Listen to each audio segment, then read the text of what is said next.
Sabe a música que a gente ouve todos os dias? Ou até mesmo a tecnologia que usamos sem parar? Pois é, a raiz de muita coisa que faz parte do nosso mundo hoje vem da África, e muitas vezes de formas que a gente nem imagina. Hoje, nós vamos mergulhar fundo para entender como a herança africana não só contribuiu, mas fundamentalmente moldou a cultura global que conhecemos. Olha, essa citação resume tudo, né? É o ponto de partida perfeito. A África não é só o lugar onde a nossa espécie deu os primeiros passos, mas é também onde a nossa cultura, a nossa criatividade começou a pulsar pela primeira vez. Certo, mas como é que isso aconteceu na prática? De que maneiras essa herança tão antiga e diversa realmente transformou o nosso mundo? Essa é a grande pergunta que vai nos guiar. Vamos começar a conectar esses pontos. Então vamos lá. Começando pelo começo de tudo. Nossa primeira parada nos leva de volta no tempo, lá para o berço da cultura humana, para entender como os primeiros sinais de criatividade nasceram na África. Aqui a gente vê os verdadeiros pilares da civilização. As primeiras ferramentas de pedra, por exemplo, não eram só para sobrevivência, não.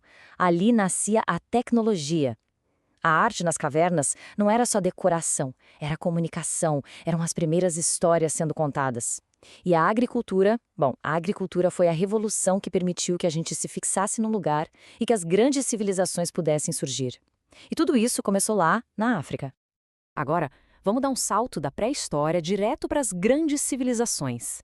Vamos dar uma olhada em alguns legados que, sinceramente, continuam fascinando todo mundo até hoje.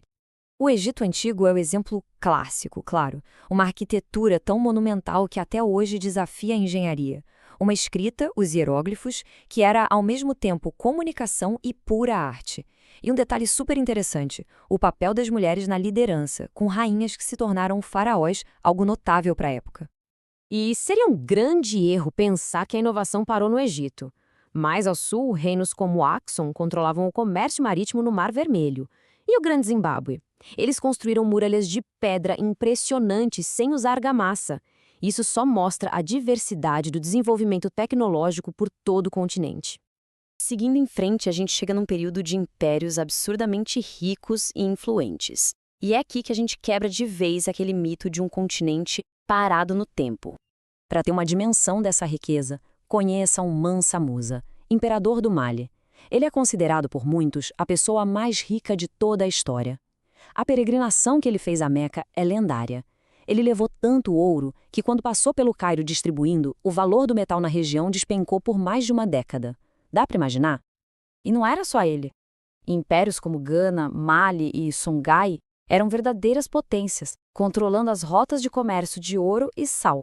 E não era só sobre riqueza material, não. Cidades como Timbuktu viraram centros globais de conhecimento, com universidades que atraíam estudiosos do mundo inteiro. Essa frase resume perfeitamente. A África medieval era um lugar dinâmico, conectado, um verdadeiro caldeirão de troca de ideias, cultura e inovação. Certo, mas como é que essa cultura tão vibrante não ficou só no continente? Agora a gente vai ver como ela viajou, atravessou oceanos e ajudou a moldar o mundo que a gente conhece. A música, talvez, seja o exemplo mais claro disso. A jornada é incrível. Começa com os ritmos tradicionais na África. Depois, com a diáspora forçada, essa cultura viaja e se funde com outras, dando origem a novos gêneros, como o blues, o jazz e o afrobeat. E no fim, essa base influencia praticamente toda a música pop que a gente ouve hoje em dia. É uma linha direta. E o impacto vai muito além da música, claro. A arte africana influenciou o cubismo. A literatura oral é a base de inúmeras narrativas. As práticas espirituais se espalharam pelo mundo. E até os sabores da culinária global foram profundamente enriquecidos pelas culturas da África.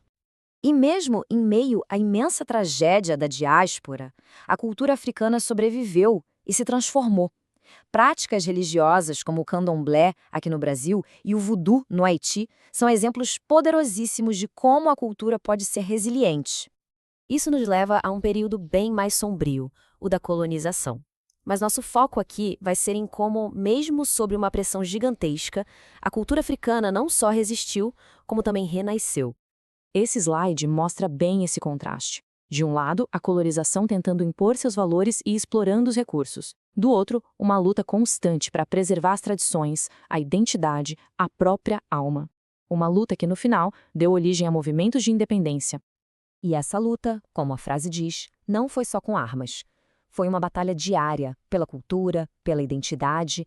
Foi uma luta pela alma de um continente inteiro. Depois da independência, o que a gente vê é um renascimento cultural extraordinário.